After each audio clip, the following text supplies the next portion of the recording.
Sejam bem-vindos ao ProtaCast, um lugar onde contamos histórias de transformação e protagonismo por meio de pessoas em nossa comunidade. Eu me chamo Sofia. Eu me chamo Luciana. E esse podcast nasceu com a vontade de dar voz às pessoas que fazem diferença em nossa comunidade. Muitas vezes há histórias inspiradoras perto da gente, mas que não são conhecidas. A nossa motivação é mostrar como atitudes, projetos e iniciativas podem transformar a nossa realidade, incentivando-nos a ser protagonistas da nossa história. Hoje nós iremos falar com o pastor Fernando, que é líder da Igreja Batista e filósofo. E iremos entender mais um pouco como ele conseguiu ser protagonista em sua própria vida e como hoje em dia ele influencia jovens e adultos a também serem protagonistas em sua própria vida. Muito boa tarde, é um prazer enorme estar aqui com vocês, tendo o privilégio, repito, eu me senti muito honrado, deveras honrado com o convite do ProtaCast. Quero deixar claro que eu achei uma iniciativa fabulosa, meus parabéns à professora que teve a iniciativa, aos alunos que estão trabalhando nesse projeto. A minha sugestão de cara, como vocês dizem, protagonista, eu já quero fazer uma sugestão. Que esse trabalho não termine depois que vocês se formarem. Quem sabe outros alunos deem continuidade, ou vocês mesmas peguem um outro caminho, mas fazendo desse trabalho uma referência. Tem muita gente boa na nossa cidade que é protagonista e que faz muita coisa boa. Nos fale um pouquinho de quem o senhor é e o que o senhor faz porque se considera um protagonista na sua história. Eu vou começar pelo final da sua pergunta. Eu não me sinto um protagonista. Eu me sinto alguém que Deus separou e decidiu usar. E decidi obedecer aquilo que foi uma orientação de Deus para a minha vida. Meu nome é Fernando, eu sou pastor de uma igreja batista aqui na cidade de Ipanema, no interior de Minas Gerais. Sou originalmente do Rio de Janeiro, do bairro do Flamengo, onde fui criado. Meu sonho sempre foi ser militar, e fui militar de marinha por algum tempo, que era realmente meu desejo. Mas com meus 17 para 18 anos eu me converti ao Evangelho, e aconteceu uma coisa muito curiosa. Eu gostava muito de vôlei de praia e de futebol de areia, que eu brinco dizendo que é o quintal da minha casa. Eventualmente eu vou ao Rio e é lá que eu interajo com amigos e tudo mais daquela época. Só que assim que eu me converti, eu fui convidado para participar de um trabalho social no morro, chamado Morro de São Carlos, que fica na zona norte do Rio. Uma área relativamente violenta, perigosa, mas eu comecei a ir ao morro todos os sábados à tarde. E uma das coisas que foi um sinal dos mais claros para mim da minha conversão foi que eu era apaixonado pelo futebol de areia e pelo vôlei. Eu chegava na praia às 9h30, 10 horas da manhã e saía às vezes 8 da noite, 9 da noite. Isso quando eu ia para casa de alguém, para bater papo, namorar, interagir. E aí, quando eu me converti, isso saiu da minha vida. Normalmente, 2 horas da tarde, eu estava pegando um ônibus no mesmo ponto em que eu ali na praia jogava vôlei, ou futebol de areia, e para ir para o morro, para fazer o trabalho social. Nessa ocasião, eu já havia saído da Marinha e eu entendi que Deus tinha um plano para a minha vida nessa direção. Então, desde muito cedo, eu sempre fui envolvido com a evangelização. Tornei-me pastor. No meu último ano de teologia, eu fiz o vestibular para filosofia e comecei a estudar filosofia à noite e teologia de manhã. Fazia 2 faculdades. Consegui a formação da primeira, com algumas pós-graduações em filosofia e história também da teologia, e depois concluí o curso de filosofia com habilitação em sociologia e também ao magistério. Então, é uma coisa que eu sou apaixonado, tanto sim que eu tenho uma filha que se chama Sofia. Ela é tão bonita quanto você, Sofia. Tão bonita. Você também é muito bonita, Luciana. Mas assim que eu terminei o estágio, Deus me deu o privilégio de casar. Eu sou casado com a Raquel, com quem temos 2 filhos, chamados Sofia e Emanuel. Somos casados há 27, 28 anos, que a Raquel não veja isso, eu sempre erro a conta. Para você que acha que eu estou errando, faz as contas. Casamos em 99, ok? E aí, então, mudamos do Rio de Janeiro para uma cidade do interior. E lá comecei a pastorear, cidade de São Lourenço, mas sempre com um veio voltado tanto para a aula Eu era professor de filosofia e sociologia, até o pré-vestibular, numa escola, e também com questões sociais. Eu acredito que aqui em Ipanema, onde estamos há 12 anos, quase 13, o protagonismo, se é que a gente pode dizer assim, ele começou à medida em que a igreja começou a entender esse chamado esse veio com essa inclinação tão forte para o trabalho social. Eu acho que ali começou. E aí iniciamos um trabalho chamado Futebol no Caminho. É um trabalho que atende hoje, em média, 180 crianças, 180 entre meninos e meninas. Às sextas-feiras nós temos, a partir das 18h30, uma devocional, servimos um lanche, temos aula de judô e temos futebol para os meninos e meninas a partir de 12, 13 anos. No sábado de manhã, às 7h30, temos de 7h30 a 8h30 o futebol para os meninos e meninas que têm até 10 anos de idade. 8h30 da manhã nós paramos, fazemos uma devocional, servimos o lanche para eles e depois, então, às 9h, começamos com os meninos maiores, que têm 12, 10, 11 e 12 anos de idade. O trabalho que fazemos ali, ele tem uma abrangência muito grande. Nós não servíamos o lanche, para que vocês tenham ideia. Nós simplesmente chamávamos os meninos, eles jogavam bola e fazíamos um momento devocional. Ensinávamos a palavra de Deus e mais nada. Sempre com uma conotação de um veio muito forte para a postura. A nossa preocupação, a nossa intenção nunca foi ter ali uma escolinha de futebol, mas sim um grupo de crianças que intencionalmente são ministradas na palavra de Deus, jogam bola, interagem, brincam, mas aplicam no campo os princípios que a gente compartilha com elas na devocional. Porém, descobrimos que alguns desses meninos e meninas, eles tinham limitações significativas na alimentação, na roupa, na forma de viver em casa. E aí, então, falando com a equipe que me ajuda, que é uma grande equipe, uma equipe fabulosa que nós temos ali hoje, decidimos servir lanche para eles todo sábado. E alguém me perguntou assim, mas como é que nós vamos fazer, pastor? Eu falei, não, nós vamos tirar do próprio bolso. Até que tenhamos patrocinadores e apoio, nós vamos tirando do bolso. E naquele primeiro sábado eu peguei algumas coisas na minha casa, alguns trouxeram, outros deram um trocado e a gente montou o lanche. Naquela época era em torno de 30 a 40 crianças. E de lá para cá, várias pessoas se agregaram ao trabalho, várias pessoas aqui da cidade decidiram nos apoiar e hoje, graças a Deus, nós servimos todos os sábados lanche e fazemos uma série de coisas. Damos roupa, eventualmente compramos remédio, pagamos escolas, tratamento médico para um, dentário para outro, uma série de coisas acontece. Eu tenho por hábito não falar essas coisas por vários motivos, e o principal é que eu não quero que ninguém me veja como um protagonista, mas eu entendo que isso é importante, para que as pessoas sintam-se motivadas, né? Sim, isso é muito bom, pastor. Pode fazer algumas perguntas para você. Pois não, acho que eu falei demais, né? Não sei, espero que não. Tudo bem. Então, você pode contar um pouco sobre sua história e como começou sua atuação na comunidade? Aqui na cidade, eu comecei a trabalhar há 12 anos atrás, né? Eu cheguei aqui na cidade no ano de 2014, quando em fevereiro daquele ano eu tomei posse como pastor da igreja. A igreja tinha uma dinâmica um pouco diferente do que tem hoje, nós tínhamos um templo um pouco menor, hoje nós temos um templo um pouco maior e estamos construindo para um número maior de pessoas. Em função do trabalho que temos feito, que Deus tem nos ajudado a fazer e obviamente com muitas pessoas que me ajudam, eu não faço nada sozinho, graças a Deus eu tenho levantado pessoas fabulosas para me ajudar, mas em função disso, houve também uma compreensão da igreja para essa visão social que eu sempre tive. Não só pela questão da filosofia em si, que eu sempre fui muito apaixonado pela filosofia. Eu costumo dizer que eu não sou filósofo, eu sou um candidato a filósofo. Eu gosto de pensar, eu gosto de refletir, gosto de propor reflexões. Tanto sim que eu escrevo um conteúdo diariamente chamado Provérbio Pastoral. E ele tem sido publicado aqui na cidade e ele corre o mundo. Tem pessoas na Austrália, no Japão, nos Estados Unidos que recebem esse conteúdo e compartilham com outras pessoas.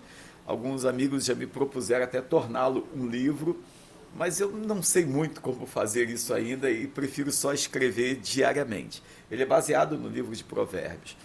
Mas enfim, o trabalho aqui na cidade, ele começou a ganhar vida, talvez no meu terceiro ano como pastor à frente da igreja. Eu pastoreava em Ipatinga, antes de mudar para cá, e lá eu era presidente de uma instituição chamada Futebol Atos.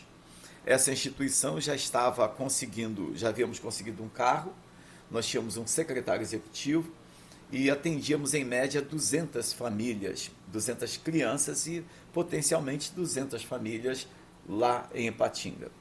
Então, quando eu mudei para cá, o trabalho, graças a Deus, continuou muito bem estruturado, tanto sim que com a minha saída, na transição da minha saída, nós conseguimos um espaço que foi cedido pela Uzi Minas e hoje é o Instituto Atos. Ele é um espaço muito grande, atende a comunidade com uma série de ações.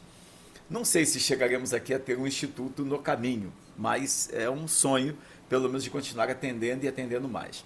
Naquela ocasião, a igreja compreendeu a ideia, começamos então a usar o campo de futebol que fica nos fundos da igreja. Ali, então, nós começamos com, em média, se eu não me engano, 12 a 15 meninos, não tínhamos mais do que isso. Que iam para lá, me imagine, cuidando de crianças. É quase impossível, mas eu fico impressionado e me emociono um pouco, porque tem muito a ver com o trabalho que eu fazia lá no Rio de Janeiro, no morro, numa rua, numa viela do morro. E, eventualmente, alguns bandidos sabiam que eu era militar, que eu estava recém-saído da vida militar, mas mesmo assim eles apoiavam o trabalho. Eles mandavam os filhos deles serem atendidos por nós. Eu lembro de um bandido que disse assim, ele me chamava de tio Fernando e dizia assim, tio Fernando, eu quero que o meu filho fique no seu lugar, mas ele não venha para o meu lugar. E ele estava dizendo com uma arma na cintura, ele falou, nunca vou querer que meu filho faça isso. Eu quero que ele faça isso aí, que ele fique no seu lugar. E então hoje, quando temos algumas crianças ali, eu olho nos olhos de alguns e digo assim, espero que daqui saiam futuros pastores, professores, diretores de escola, pessoas que vão fazer diferença na cidade. Então, naquela ocasião, com 15 meninos mais ou menos, nós começamos o trabalho, e aí as crianças vão falando umas para as outras, e várias crianças foram se agregando ao trabalho. E ali o trabalho começou, mas repito, dessa forma. Eu e mais uns 2 ou 3 irmãos da igreja, juntávamos os meninos do campo, dividíamos em 2 times, quando tinha muito, tinham 3 times. Logo depois o Ministério Público começou a nos apoiar, e aí então conseguimos um material, começamos a dividir um grupo um pouco maior, e assim foi crescendo. Pastor, o que te motivou a exercer sua profissão como pastor? Luciano, essa é uma pergunta muito complexa e muito simples ao mesmo tempo. Eu sou apaixonado pela filosofia, mas eu amo de verdade a teologia. E essas duas disciplinas, elas trabalham muito bem juntas, muito bem. É óbvio que temos vários ateus e pessoas que propagam uma percepção ideológica diferente e que não conseguem fazer convergir esses dois pensamentos, teologia e filosofia. Mas o que me levou de fato a exercer, eu não consigo chamar de profissão. Eu não consigo chamar o meu ministério pastoral ou o meu sacerdócio como filósofo, se é que eu posso dizer assim, de profissão. É algo tão apaixonante para mim, está tão no meu sangue, é tão natural, que para mim estar aqui com vocês é algo que é um privilégio muito grande, mas é consequência dessa percepção filosófica e teológica que eu tenho. Eu gosto muito de dar aula, eu sempre dei aula. Aqui na cidade eu não exerço o magistério como filósofo nem como teólogo, mas em outras cidades onde morei eu dava aula de filosofia, de sociologia, de introdução à psicologia, que são disciplinas que eu tenho habilitação para trabalhar. Mas também, pela formação em teologia, eu dava aula de várias disciplinas de teologia. Então, o exercício do meu ministério hoje em Ipanema, ele tem uma dinâmica muito restrita ao ministério pastoral. Mas, como eu disse, pela complexidade, ele tem desdobramentos que parecem o magistério. Então, estar aqui com vocês, interagir com vocês, fazer as devocionais que faço pela cidade, tem esse tom. O que me levou a fazer isso é o que eu disse no começo, é a minha paixão, o meu amor pela filosofia e pela teologia. O que dá para entender naturalmente que eu sou um amante da leitura, eu gosto de estudar. Eu interajo pouco com o celular, com redes sociais, mas eu gosto muito de ler e de escrever. Então, naturalmente, independente do ministério pastoral, estar à frente de uma igreja, se não fosse isso, eu seria, obviamente, um militar de carreira. Eu já estaria aposentando nessa época, pelo caminho que eu comecei na Marinha, pela condição que eu cheguei lá, quando saí. Mas eu não sei se eu estaria tão realizado quanto estou fazendo o que faço. Então, o que me levou foi exatamente a minha paixão e o meu amor pela teologia e pela filosofia, obviamente pela leitura e pela escrita. Quais foram os principais desafios que você enfrentou na sua carreira? Eu não sei se eu posso falar do ponto de vista pessoal ou se ele é do ponto de vista meramente profissional. Eu vou tentar conjugar as duas coisas. Meu pai tinha sido militar da aeronáutica e diretor de uma grande escola no Rio de Janeiro. Então, eu sonhava ser marinheiro e um dos maiores desafios acontecia quando ele dizia assim: você está achando que o submarino da Marinha vai encostar na praia para te levar? Você já viu comandante de marinha preto? Você é preto, cara, você não vai ser marinheiro nunca. Você nunca vai chegar lá. Então, teoricamente, esse foi um baita desafio. Eu me lembro que quando eu consegui entrar na Marinha, na época em que eu estava me formando, eu decidi comprar um fardamento, porque eu me tornei o 01 da minha turma, obviamente, pelas coisas que eu conquistei dentro do quartel e pela forma como eu fui sendo graduado durante o período de formação, durante o período de escola. E o meu sonho, ou o meu desejo quase que de vingança, foi comprar um fardamento e dar de presente para o meu pai e dizer assim: aqui, pai, se eu disse que eu não ia chegar a lugar nenhum, toma aqui, ó, a minha farda. Só que Deus trabalhou no meu coração e eu dei esse fardamento para minha mãe, que foi a pessoa que mais me apoiou. Ambos não estão mais vivos, né? Eu não tenho mais nenhum familiar aqui na Terra, mas uma das coisas que foi um dos meus maiores desafios foi a falta de estímulo familiar. O que, de maneira, como falamos em filosofia, é uma espécie de... é o contraditório que se completa, complementar. Se de um lado isso poderia ter me paralisado, isso tornou-se uma espécie de impulso violento, Sofia. Você não tem noção de como eu, cada vez que eu ia para a praia, sentava ali e ficava olhando o mar, eu dizia assim: realmente o submarino não vai encostar aqui. Eu tenho que ir atrás.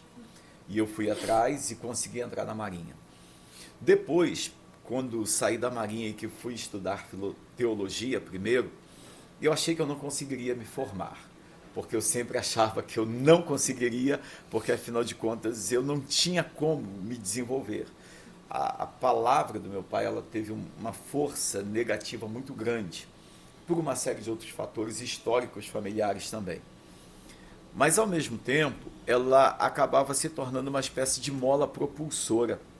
Ao mesmo tempo que eu me sentia desanimado, eu dizia assim: cara, se eu não fizer, se eu não for o protagonista da minha vida, eu serei vítima de mim mesmo. Eu vou ficar com uma palavra tão negativa e vou ficar culpando meu pai, mas quem vai fracassar sou eu. Então, meu pai não vai poder fazer nada para mudar isso. Ou eu mudo, ou eu pego o que o meu pai falou para me desestimular e uso como adubo para me estimular, eu vou ficar morto, afogado numa palavra que não me estimulou. Então, eu cheguei na Marinha e logo depois saí. E quando eu comecei a estudar teologia, eu entendi que eu deveria fazer dessa forma. Se eu fui na Marinha o 01, se eu cheguei onde eu cheguei lá dentro, servindo a Deus, eu preciso ser bem melhor. Então, esse é um princípio que eu carrego para a minha vida.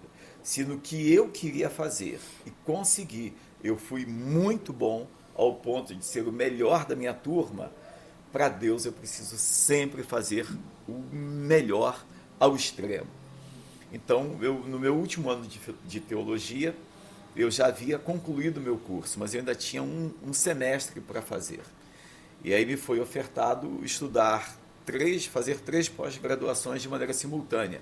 A primeira seria em teologia e filosofia, a segunda seria em aconselhamento pastoral, que é uma área que eu atuo também, e a terceira seria em exegese no grego. Então, são áreas que eu não posso dizer que eu domino, mas são áreas que eu tenho acesso e que eu consigo transitar bem. E eu saí com 3 pós-graduações no meu curso de teologia.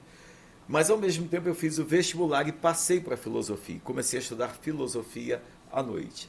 Então, se eu pudesse dizer o que mais me estimulou, ou o que mais foi o meu desafio, foi uma palavra muito dura, muito negativa, e que poderia ser uma pedra no meu pescoço, amarrada, me afogando. Eu decidi fazer dela uma pedra de base para eu subir e crescer. É uma escolha pessoal. Há pessoas que com uma frase decidem parar a vida. Eu com uma frase eu decidi fazer dela a base para eu subir. Pastor, como sendo uma de suas ovelhas aqui da igreja, o que o senhor acha sobre... Que bonitinho, você é minha ovelha e eu amo tê-la como ovelha. Amém, pastor. Sim. Sendo uma das ovelhas do senhor lá na igreja, como o senhor acha que o senhor consegue influenciar as suas ovelhas na igreja com o seu exemplo de protagonismo na sua vida? Então, Luciana, você fez uma pergunta que é muito importante, muito séria. Aliás, as perguntas muito bem elaboradas.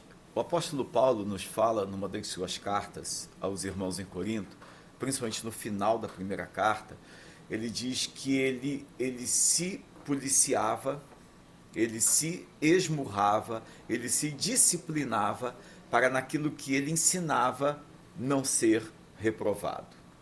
Vou dar um exemplo simples, é como se você tivesse um professor de matemática que não sabe matemática. E aí você e ele vão fazer a prova do Enem, você passa na prova do Enem e o seu professor de matemática não passa. Eu lembro que eu tive um aluno no meu período de estágio, foi uma das aulas que eu fui professor regente, o professor principal sentou e um dos alunos, sabendo que eu daria aula, estudou tudo que ele podia estudar sobre Platão. E eu sou apaixonado por Platão. E aí ele me fez uma série de perguntas, uma série de colocações e tentou me constranger durante a aula. Do tipo, vamos ver se esse cara sabe mesmo. E graças a Deus eu consegui mostrar para ele que eu sabia. E ao final da aula eu disse assim, cara, eu percebi que você veio preparado para me derrubar. Eu espero que nós dois tenhamos crescido juntos. Como é que eu tento estimular as minhas ovelhas? Sendo aquilo que Deus espera que eu seja. Eu não preciso ser melhor do que ninguém. Algum tempo atrás alguém me perguntou qual era o meu maior estímulo. Quem era a minha referência, o meu maior estímulo, do ponto de vista meramente humano, horizontal. Eu disse, olha, o meu maior estímulo sou eu. Eu quero ser melhor do que sou hoje. Amanhã eu quero ser melhor do que sou hoje. E hoje eu me esforço para ser melhor do que fui ontem. Eu penso que o grande desafio de todas as pessoas, mas fundamentalmente de um pastor, de um professor, de alguém que está conduzindo um grupo, não é querer ser melhor do que o grupo. Isso é arrogância. Isso é um devaneio, isso é loucura. Não há ninguém melhor do que ninguém. Vocês são muito melhores do que eu em algumas coisas. E talvez no exercício físico eu seja melhor do que algumas de vocês. Mas talvez na corrida, não. Jogando bola, talvez eu seja melhor do que uma de vocês. Mas talvez mexendo com o celular, não. Ninguém é melhor do que ninguém, ao ponto de dizer, eu sou melhor. Mas eu tenho a sensação de que Deus nos fez com características fabulosas e extremamente complementares. Eu estou crescendo com vocês aqui. Eu estou aprendendo. Sabe, é bom ver o brilho nos olhos de vocês. Vocês devem ter o quê? 16, 17 anos? 15 anos! Eu envelheci vocês um pouco. Cara, os meus 15 anos, quando eu tinha 15 anos eu estava na praia, vagabundando. Eu brinco dizendo que eu era da UVA, União dos Vagabundos Anônimos. UVA, União dos Vagabundos Anônimos. Eu vivi ali à toa. Eu estou aprendendo com vocês. Eu estou crescendo com vocês. Espero, na mesma medida e proporção, estar contribuindo com o crescimento e estimulando vocês. Conseguem entender? Sim. O que me faz, ou o que me leva a acreditar que eu consigo estimular alguém, não é me apresentando diante de ninguém com a melhor roupa, com o melhor corte de cabelo, até porque não é o meu forte, com a minha beleza, que também não é o meu forte, com a minha inteligência, que também não é o meu forte. Eu não sou um cara inteligente, eu sou um cara esforçado, mas acredito muito que com aquilo que Deus espera que eu faça, se eu fizer bem o que Deus mandou eu fazer, naturalmente eu me torno um estímulo. Então eu olho em alguns momentos nos olhos do meu filho e da minha filha e digo para eles assim: vocês têm que ser melhor do que eu. Se vocês me acham um bom pai, um bom marido, um bom pastor, vocês têm obrigação de serem melhores do que eu. Porque vocês têm um pai e mãe em casa. Eu não tive. Vocês têm caminhos, possibilidades que eu não tive. Vocês têm percepções de vida que eu não recebi. Vocês, em relação a mim, já partem lá da frente. Então, o que eu acho que em mim pode ser usado para estimular pessoas é à medida em que eu me torno ou me apresento como alguém parecido com Deus, com Cristo Jesus. Jesus é a minha referência. Então, naquilo que eu sou próximo de Jesus, eu me torno um bom exemplo e um fator de estímulo para as pessoas. Naquilo que eu não sou parecido com Jesus, eu me torno vergonha e escândalo para pessoas. E eu me policio muito para que isso não aconteça. E aí, gente? Se interessaram pela história do pastor? Agora a gente vai fazer uma breve pausa. E já já a gente volta com o segundo episódio do nosso ProtaCast para vocês.